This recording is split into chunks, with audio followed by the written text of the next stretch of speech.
Okay, hello, greetings and welcome. Now what we want to look at for this video is the upper dantian. We had a question come in that what is the psychology of the upper dantian?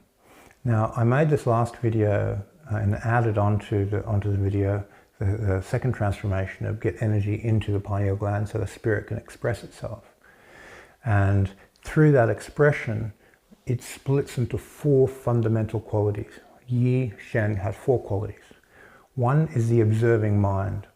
Now this observing mind, some people call it discernment in Buddhism. Now the observing mind is the air pillar. Now the air pillar steps back, and when you're doing your basic meditation, this is what does the mental noting. This is what observes, this is happening. The fire part of the mind, the intending part, is what does. So if I move my hands forward, there's an intention for me to move forward, and I'm observing the intention of movement. Two parts of the mind is happening. So we have an observer, and we have an intender.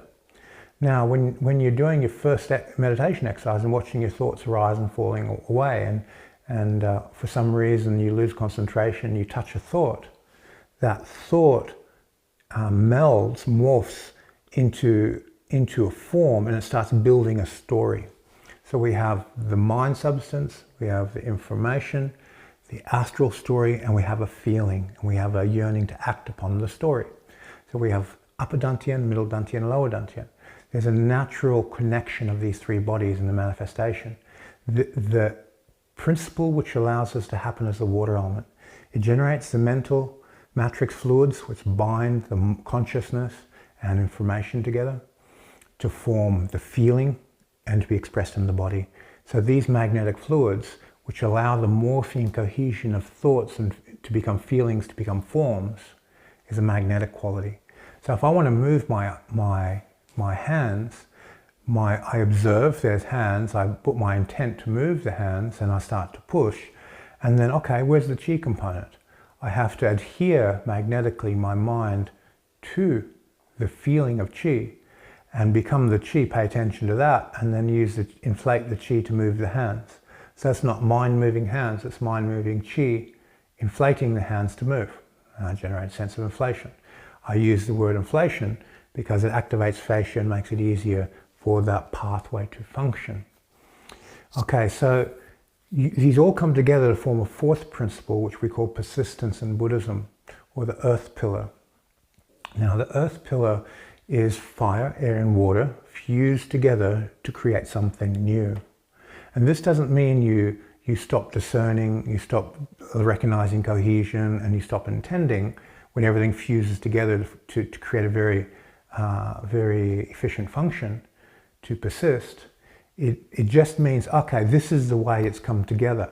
Now, if there's something that's not perfect with the way it's come together, you have to defabricate into pull the intent out, demagnetize, observe, separate, get everything apart, look at your blueprint, look at your methodology, look at your body mechanics, look at your emotional mechanics, look at the psychology of what you're doing, and look at the mind qualities and meld them back together correctly so they fuse back into a better outcome, a more efficient method. So these four qualities of the spirit, of the Yi, and how we intend. Now, Yi in a Chinese Tai Chi type of way is mind intention. So that's one pillar. That's the fire pillar, the intending mind. We have the observing mind, we have the knowing mind, we have the cohesive mind.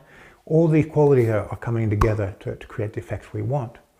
Now, we can break each of these pillars down into more divisions and more qualities of how do you discern? Are you discerning from emptiness?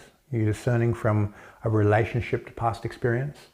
Are you discerning from physical feeling qualities? How does that information arise upon your discernment? Are you discerning from pure spirit, inner knowing? There's lots of different levels of discernment. So we can pull that apart and start deconstructing the way we perceive reality. Intent. How do we intend? How does the fire pillar function? Are we simply being aggressive? Are we being, oh no, let's work from cold steel. I'll detach, separate and apply will in a cold, synchronized, mechanistic type of way. The mind intent has many personalities has many subdivisions, many ways of refining intent. And the way you fuse intent into the information and energy with consciousness to produce intrinsic energies will produce vastly intrinsic energies in how you use your intent. So intent can be healing or it can be destructive. So the intent, we have a vast realm of ways of training different types of intent. Is your intent equalized with emptiness and moving the energy from emptiness into form? Do you have an empty intent? This is one of the higher goals of Tai Chi. And then we look at what is the next aspect. Water. Water has a sense of cohesion, allows things to stick together. But how well does it stick together? Water allows you to identify with something. I am life force. If I am life force, my will can express itself over what I am, which is life force. So it reflects in identity. It also reflects in its symbiotic nature with its environment. It reflects in its evolutionary curve. If you regulate the cohesion between your mind, your energy, the process, what you're doing, the law of rhythm of speed of growth is regulated. The pendulum swings in accordance with the water element. So understanding and breaking down the water element, looking at all the facets, this is how fast I can learn. I can speed it up, I can slow it down, I can increase density, increase peaks, increase the length of rhythms, and so forth.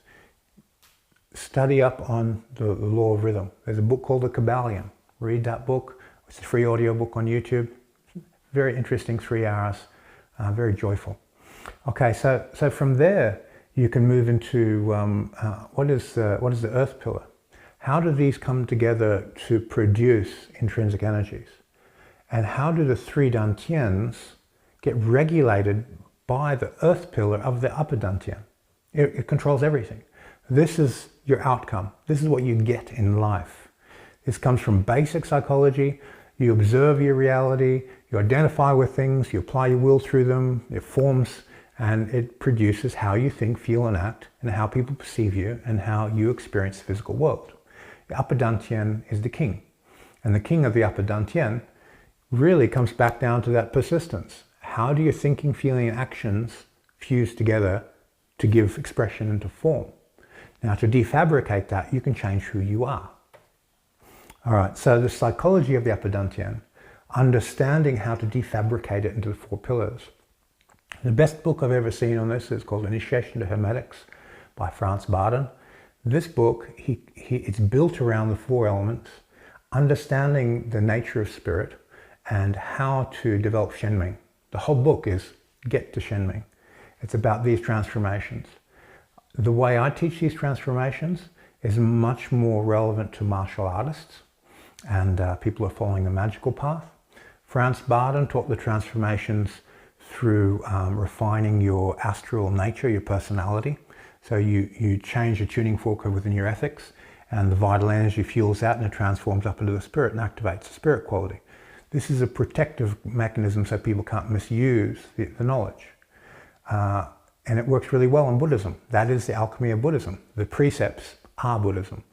The Sangha, the noble deities, can only vibrate light through the precept into the form of the person to give a person power.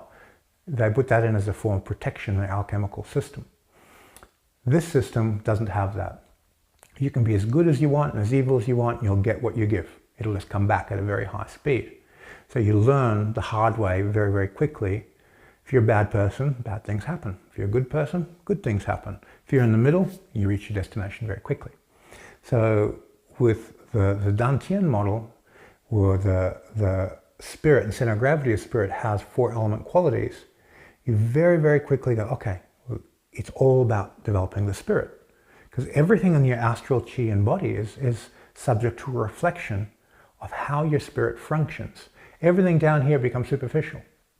Even to the point that when you die, your physical body dies, your astral body is dependent on breath, it dies, the 2 lower dantians decompose. The upper dantian, what happens to that? The center of gravity of vibration will bring it to a like place. You cultivate light, boom, you're in a space of light, because that is the center of gravity of your spirit. You know, if you're a biker and you like having that lifestyle, you'll be in biker heaven. You're in that vibratory state. Your spirit has a center of gravity of frequency that when it separates from the body, like energies attract, and you'll pull straight back in. And that energy will align itself, and you'll be exactly where your center of gravity of your thinking processes are. That's why meditation and samadhi increase the vacuity under the mind to increase your insight into light, and then it allows the center of gravity of consciousness to raise into light. Because once you perceive that and use it as a meditation object, it only takes 10 years to create such a powerful, profound, critical mass underneath your consciousness.